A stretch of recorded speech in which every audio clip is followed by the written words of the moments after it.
Welcome to episode 12 of the Small Talk Podcast with the Smallegan Real Estate team. Today we have David Good in studio. David is a community leader and leads meetup groups around the country, around Michigan, and around the world. Welcome to the studio today, David. Yeah, thank you very much. Really grateful you giving me this opportunity to tell my story today. Yeah, I'm just interested to learn more about you and the benefit of these meetup groups, but might also add that you have some serious web development skills. Yeah, I did website development off and on for like 26 or more years. Okay. Got started in 94. I'm not going to tell you how old I am, but we'll do some math but real quick. you can do the math. Yeah.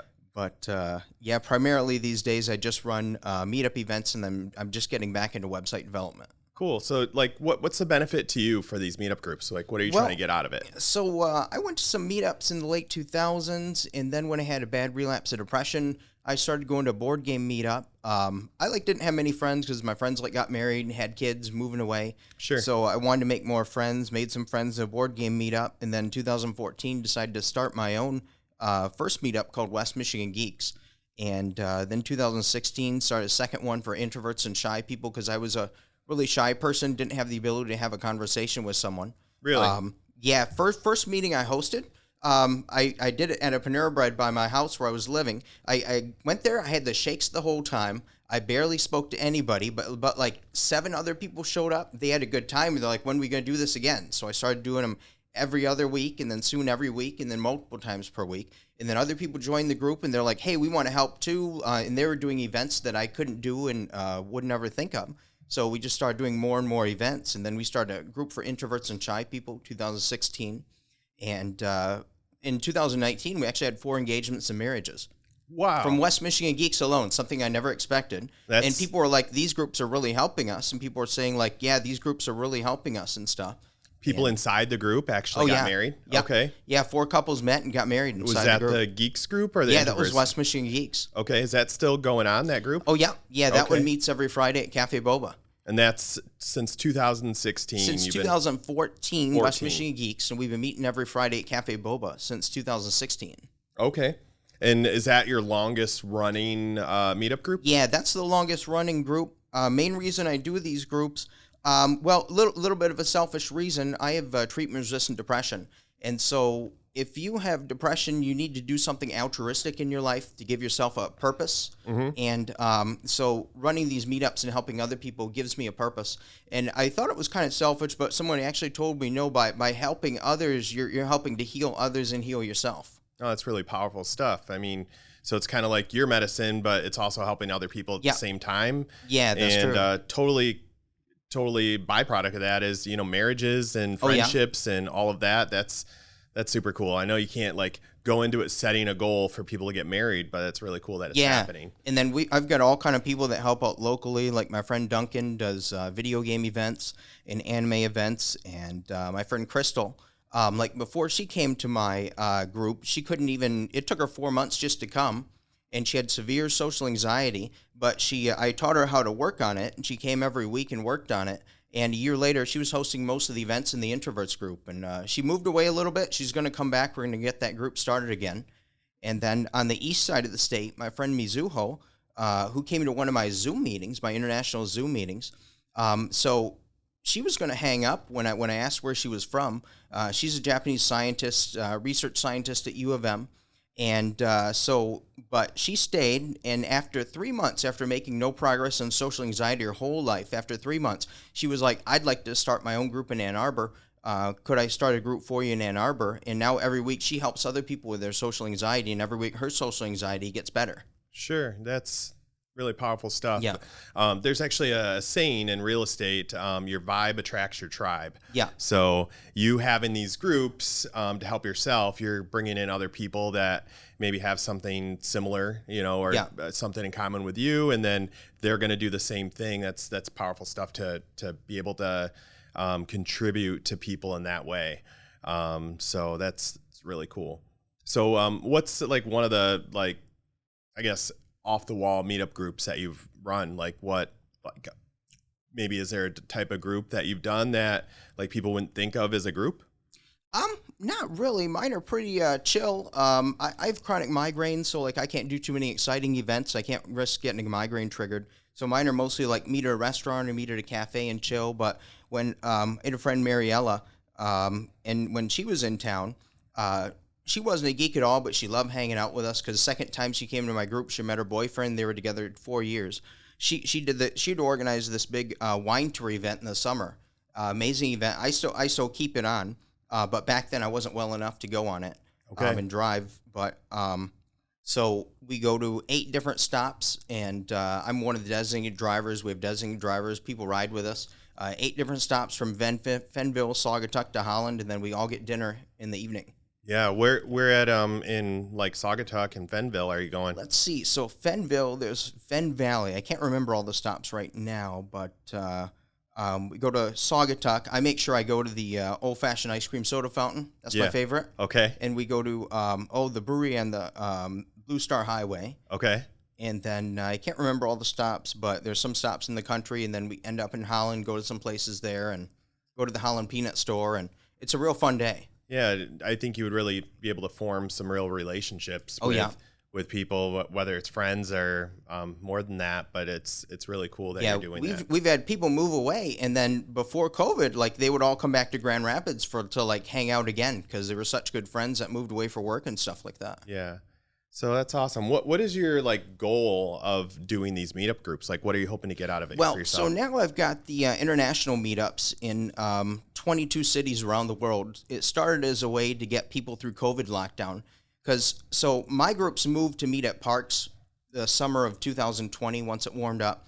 When November came, and I'm like, well, I'm not going to be able to get through winter. My depression's going to hit me bad not being able to see people. So I bought a Zoom account, started a new meetup group. We renamed it to International Friend Connection eventually. Yeah. And people started coming from all over the world, and I started opening up groups in more cities, and we'd get like 80 people come a night. So I kind of had, no matter how I felt, I had to keep these meetings going on because people are depending on you. People were depending on me, and a lot of people confided in me, like I wouldn't be here right now because lockdown was so hard if I didn't find these meetings. So I'm like, I got a duty to help other people.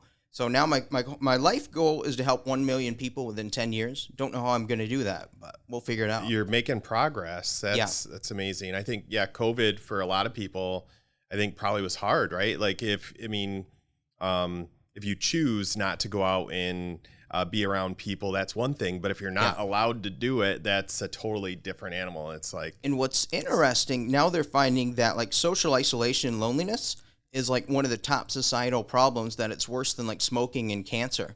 And as the generations get younger, the more isolated they are.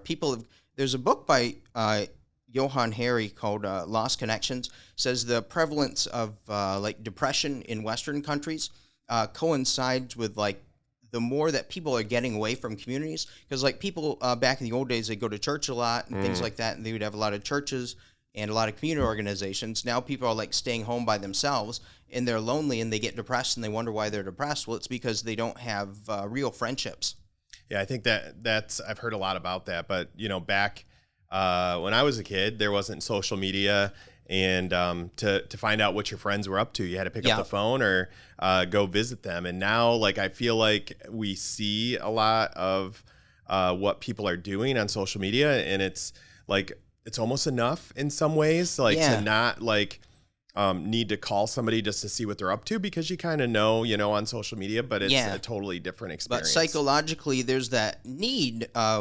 People basically evolved, if you believe in that, over time, and we lived in these groups of like 40 people. And like traditionally, you'd have big families, like all live together and work together. And in other countries, you see that, like India and Italy and things like that. Like families are real close and stuff. But in America, families aren't that close. And then people wonder why people have so much depression and loneliness and things like that. Yeah, that makes a lot of sense. I think I've been seeing a lot of people in real estate now able to move out of their normal area because they can either work from home or they commute further, and they're living out, kind of by themselves. But I could see that being the long-term effects. Who knows what that's going to be, right? Like just, the separation. So that's a really interesting like take on things. Yeah, and I'm really grateful to Meetup because like despite having severe depression, My life's pretty happy. I got a lot of friends that care about me, like my mom. And that's one of the, as I was talking about, my mom passed in March. We lived together all our lives. Oh, man. So that was real Sorry hard. to hear that. But it's interesting. So because I made so many friends from my meetup groups, I didn't have to spend any time alone at night. Friends would visit me at night after work for 6 weeks after she died. That's amazing. Yeah. Yeah. So I was like, this is so wonderful. I would not have been able to get through that time without my friends. So I'm like, my goal is like, so everybody has that kind of support network. be that for Because other I want people. everybody to have an awesome life with a lot of friends. That's really cool. And something kind of like, so you are doing these groups to meet people and spread good around the world, and it's super crazy that your last name happens to be what you're my trying last to bring name to happens people. to be good, so I'm trying to do good for the world. Hopefully, if I do enough good, maybe someday I'll help find a cure for depression or something like that. I think you're making the right moves. But it's not just me. I got to emphasize, like, Lauren's been coming since like 2015, and she's running Friday nights now. And my friend Stephanie's got a group, West Michigan Out and About, one of the most popular groups in town. And she got her to start doing some events in my group and liked it so much she made her own group. That's really cool. And then let's see, we've got Mike in Kalamazoo doing some things, doing some VR events and stuff. And like I've got Harmeet in India who runs my group in India and runs events on Saturday and Sunday nights on Zoom. We've got a group in Japan. We've got our New York group where we actually had a meetup a month ago in New York. And people flew in from like Japan and Australia. Just had a wonderful time. Met my friend Meredith from Australia. She's an international business consultant. We went to Murray Bell Chocolate Shop in New York, had a 6-hour conversation. One of the most fascinating people I've ever met. So 10 years ago, could you have thought, like, I'm going to have a 6-hour conversation with a stranger? No, I wouldn't be able to even barely say hi to a stranger. Yeah. I like say hi and run away. Yeah, that was me. It's really cool. It's the good that comes out of technology, and sometimes there's not so good things, but I'm glad you're finding a balance in that. That's really powerful. Have you always lived in the Grand Rapids area, or do you live in the Grand Rapids area now? Yeah, I was born in Caledonia on a dairy farm. On a dairy farm? Yeah. Okay. We have this aerial picture of the farm I like showing people. It wasn't that great because I had horrible allergies. I couldn't work on the farm, but my brothers worked on the farm from ages 8 upward, and they love farming, man. Like some people like going on vacation, like on a cruise or something. Their vacation is farming. Okay. And so my one brother's a nutritionist for dairy farms all around the country. They have an organic farming operation. My other brother runs a research farm for Michigan State University. I'm real proud of him. Runs a big research dairy farm. Okay. And so that farm, is it still in operation? Or? It's not still in operation. A lot of the buildings are there. Little farm, Caledonia. Actually, it was kind of a big farm. They had 1,100 head of cattle at milking cows at one time. But, that's where I grew up. And then we always drove into Grand Rapids, go to coffee shops for fun and stuff when we were teenagers. Okay. So Caledonia, I would say that's more of a small town. And now you live in the Grand Rapids area. You spend a lot of time in the Grand Rapids area? I live in Byron Center now. Real lovely area. And spend a lot of time in Grand Rapids. I don't do too many meetups like around downtown or in Easttown because I hate driving there. Okay. But we do we'll do like Broadleaf and Kentwood, Cafe Boba by 44th and Division. Other people suggest meetups. I'm always looking for new people to like host events and give suggestions and things.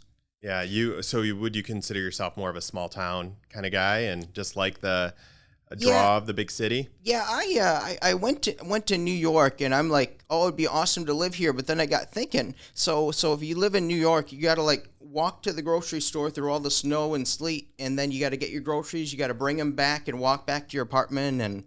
And here we just drive up in a heated car to Meijer and get our grocery, drive back in a heated car. And so New York would be pretty hard in the winter.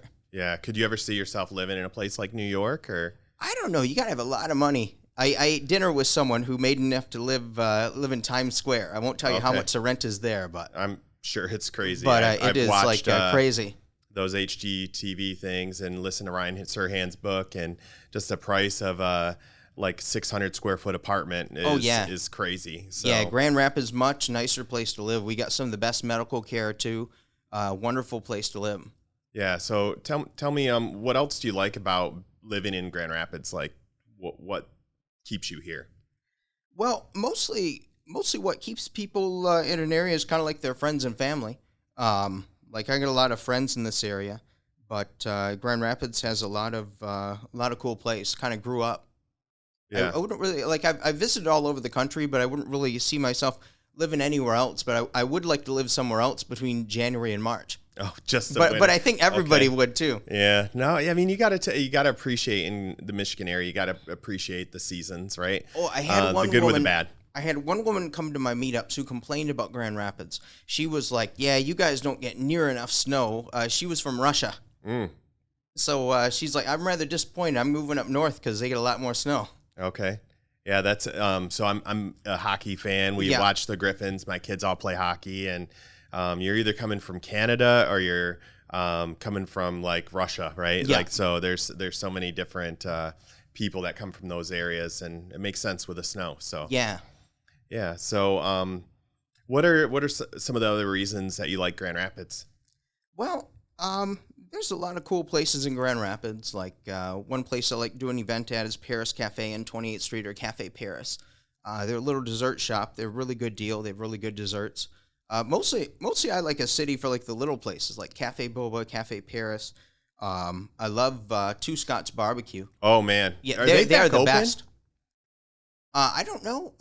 Last time I went there was several months ago. Okay, so I know they switched from like inside dining to like takeout only, and then I think they're only doing catering now, which I would check that out. Sad. They have the best brisket I've ever had. I love it so much. The burn ends? Yeah. The burn ends and the brisket, so and their good. beans are good. We actually helped one of the Scotts sell their home at one point. So that's really cool. Yeah. So, but then I was a fan of theirs long before we were their real estate agent. So. And then there's a little Italian place in Byron Center by 76 and Clyde Park called Tiramisu. Not many people know about it. He's an unassuming guy, but he's got like a restaurant. He had like he's got like a banquet hall in Detroit and New York and Italy. He's got this little restaurant by 76 in Byron Center because he likes living here. And he'd opened it as a buffet for all the office workers across the street. Okay. But then COVID hit, so he did to-go orders. But man, his pasta is amazing. My mom and I just loved his pasta. In Byron Center? Yeah, tiramisu in Byron Center. That means something. What does tiramisu mean? It's a cake. Oh, okay. Yeah. Well, that makes sense. I think I've had that cake before. Yeah. So what would you say to someone thinking about moving to Grand Rapids? Like, how would you describe it? Well, it's kind of a mixture between big city and small town. We got a lot of options. Biggest beer city in the country, and then real good for food. We're on like some of the top 10 lists for top cities for food options. Okay, I didn't know that. Oh yeah, real good Japanese place called Sapporo by over on 28th Street towards Cascade. Okay, I love that, and my Japanese friend says it's real good too. So nice. So what are some other things that you do in your free time? Well, so right now I kind of just do meetups. It kind of hard. Probably don't have a ton of free time. Yeah, I don't have a ton of free time doing meetups, and then I'm trying to get back into website development. So it kind of sad thing. So with the last relapse of depression I had, kind of took away everything I like. Kind of imagine like you love football. One day you wake up, you don't like football anymore. So that's kind of how I feel about a lot of the things. But what keeps me going is the work I can do to help others. So I'm always looking how I can help other people. And now I'd like to, I'm feeling good enough to where I can get back into web development. I can't work at a computer anymore due to a neck injury. So working with some doctors to fix that neck injury, tried 3 physical therapists, 3 chiropractors, did physical therapy exercises every day for 2 years. Couldn't fix that neck injury. And I had the fortune to meet Dave Ramsey in 2016. Really? I asked him, he was here, and I bought a backstage pass, and I'm like, this is a good deal. I get to ask one question to Dave Ramsey, and I was like, Dave, I lost my software development career because I can't work at a computer anymore. I don't know what to do. And he said, well, you got to learn to manage projects and people. And I went home, and I'm like, I can't do that. I don't have the social skills. So now what I'm doing, I've through my contacts all over the world, I've found a lot of people that'll work for me. I found UI designers. I've found front-end developers and web designers and things like that. And I want to get started doing website projects again. See what I can handle with a level, like, because I still get migraines a couple days a week. I can't really work in an office because the bad thing is I may call in a couple days a week. Oh, I got a migraine, can't come in that day. Yeah, bosses don't like that. Yeah, they don't like that. Or if I get a whopper of a migraine where I got to stand in the bathroom and lean against the toilet for a few hours until the meds kick in, that's not too pleasant either. But so I want to get going my own and start with real small websites. And I realized I got to learn the marketing stuff because websites is all about marketing now. It's not like it was 10 years ago. It's a marketing thing, not like a development thing. But. Yeah, you really got to make yourself stand out on these websites, and that's a lot to do with the marketing that you're putting behind it. Yeah, so I got to learn marketing skills or partner with like some marketing people.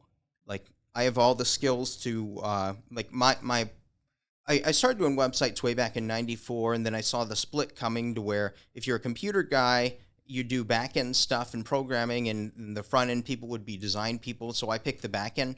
Because I can't visualize things in my head, but I can like visualize. I can like imagine a database in my head and like see software in my head and how it runs. Really? Yeah. Okay. Yeah.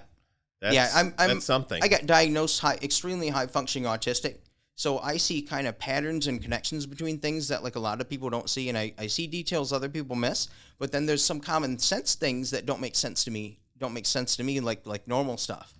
I think that's pretty awesome, actually, that you found your positives in the negatives, right? Yeah. And you're harnessing what you can do and really turning it into a superpower. Yeah, so I'm starting to build a team of these experts from all over the world, and I want to get back to doing websites. And then I'm looking into different certifications I could get, like the Google Marketing E-commerce certification and things like that. But yeah, I know learning marketing is going to be a long process. It's not like a lot of these people on the internet say, oh, take my course, you'll learn marketing in 5 days. That's a bunch of BS. It's going to take a good year or 2 years to learn marketing. Yeah. One of my close friends, he's actually at the Funnel Hackers Live conference right now. Oh, cool. Learning how to do more with marketing and how to re-engage people on different websites and kind of track them around the web and kind of keep them in their like web. Yeah, building sales funnels and things like that. I've been learning about that too. I actually watched that ClickFunnels seminar for 4 days. Okay, and that's learned probably some interesting things from there. And I read one of Russell's books too, and I'm like, oh, marketing is actually not as complex as software development. It's just different. I was always afraid to learn marketing because it's not like black and white like computers, so it wouldn't make sense to me in my mind, but I realized there's a system behind it. You learn the system. Well, it's like anything in the world. There's a system of rules and patterns behind anything, and you learn those, and then you can get good at whatever it is. Yeah. So what are some of the like companies that you've worked for or projects that you've worked on that you're super proud of?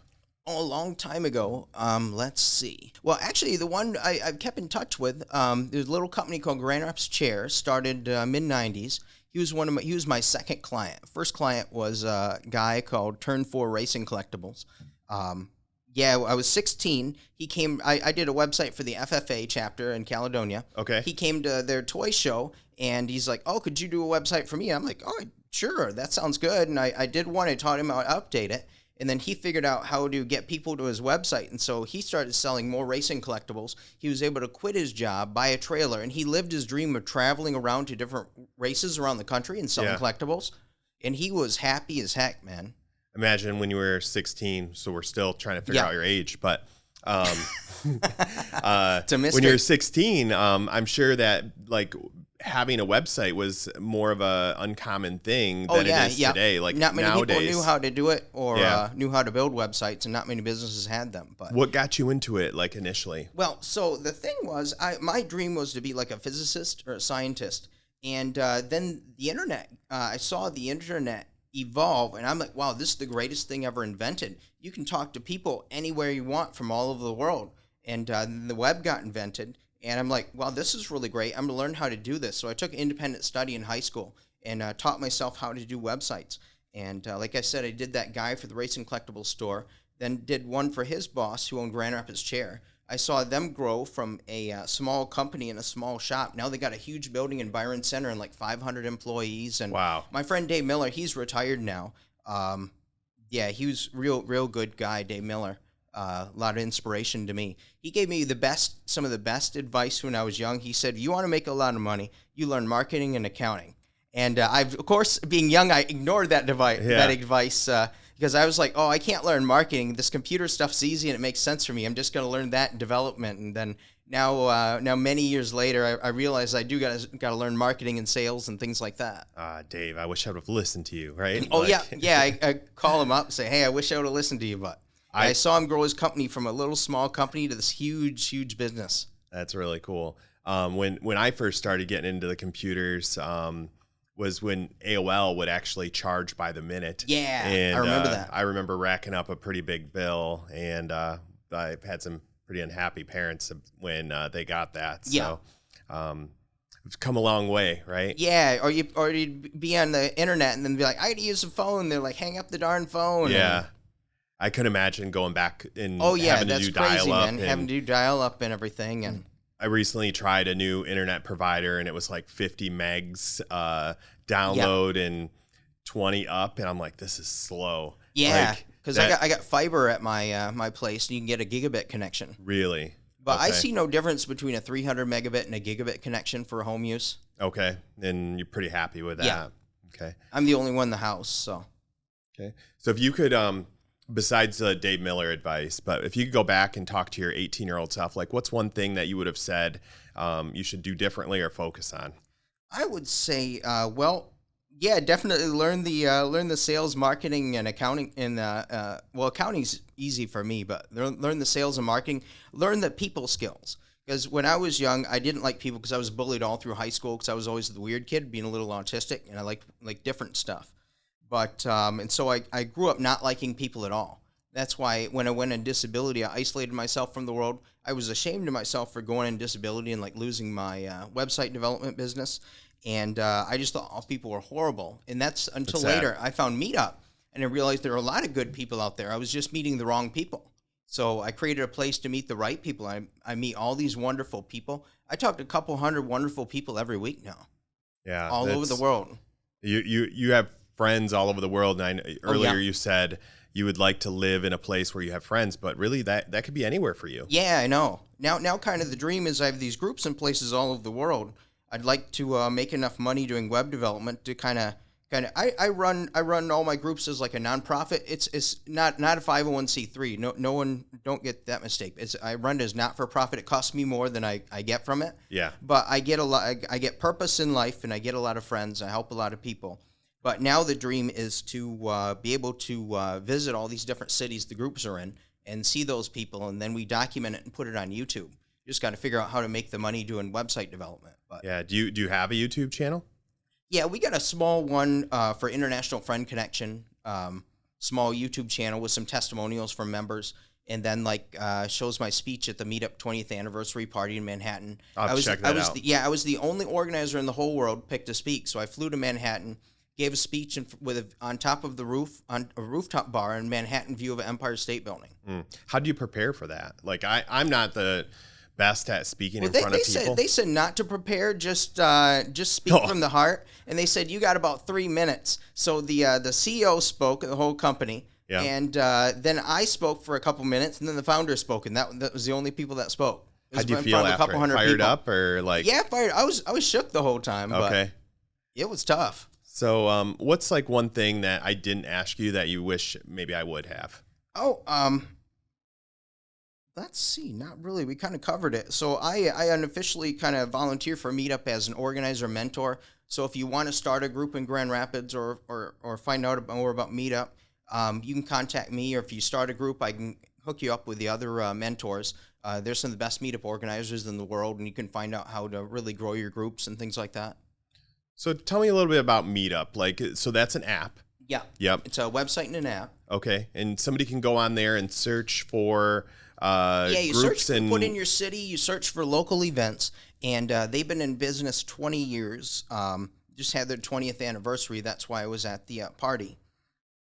And so they've always been a real altruistic company, and they've had a lot of hard times in recent years with COVID and things like that, taking away in-person events. But they were pivoted to add on virtual events, and now they're back to in-person events, and the company's doing really good now.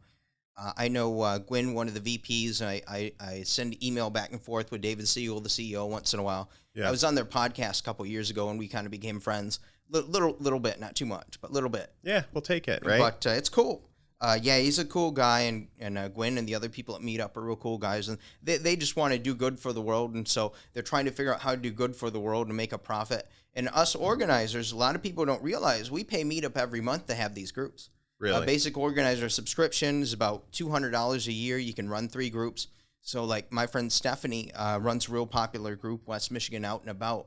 And like we pay to run these groups just because we want Grand Rapids to be the best place to live, and we want people to have a lot of friends. Like anybody can come to my group. I'll help you make more friends than you've had your entire life. We got a 30s and 40s group, 20s and 30s group. We're trying to get started. It's hard to get young people out in Grand Rapids. It's weird because it's not on the east side of the state. And we got a West Michigan Out and About. Mostly people like 40 plus go to that group. Okay. So on Meetup, can somebody go into the app and find groups specifically that you are hosting? Or yeah. If you want to find my groups, you can go into Google, say International Friend Connection and Meetup, or West Michigan Geeks and Meetup, and that will come right up. If you search in Grand Rapids, you'll see some of our events pop up. Usually, you search on Meetup. You can search either for events or for groups. Cool. Well, David, I really appreciate you coming in today and sharing what you're doing with the world and me specifically. And I really admire like how you're helping other people conquer social anxiety. And I hope somebody gains something from watching this and learning from you today. So I appreciate you coming in today. Yeah, thank you very much. Really appreciate the opportunity. Yeah. And I'm grateful for all the things you do, like you've run Grand Rapids Informed, and I was impressed with that because it's 70,000 people, and like you've let me put my events there, and it's gotten a few more people out to my events that wouldn't know about it. So I'm glad I could help and contribute in any small way, and thanks for coming to our breakfast meetup, and it's been good to know you. And yeah, and we got a new business networking group on Meetup, Grand Rapids Informed Business Networking. Okay. And Mike's doing the morning breakfast. We might add another event in the evening with some people. We'll see about that. Keep you busy, right? Just want to kind of keep it a group where kind of everybody looks out for each other. I like it. So thanks again, David. And to anyone watching, please subscribe and like our YouTube channel, and check out David's while you're at it. Thank you. Thank you.